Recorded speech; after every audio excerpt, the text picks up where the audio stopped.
Can you withdraw from a watch-only wallet on Trust Wallet? Now, first off, I want you to understand what a watch-only wallet is. If you don't know how to add a watch-only wallet, I'm going to show you on the screen right now, real quick, on how you can add a watch-only wallet.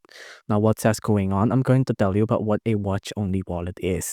Now, it's in the name. It's watch only. You're watching someone else's crypto wallet, and then that's basically going to be like your wallet here, right? So you're just watching it, but on the app, it's going to look like it's your wallet.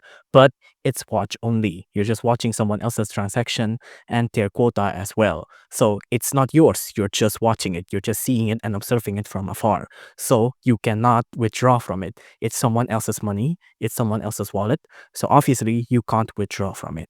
It may look like it's your wallet, but it's not. It's different from what your actual wallet here will look like. You can see if you're on the actual desktop app, there's a button to send, receive, swap, buy, and sell.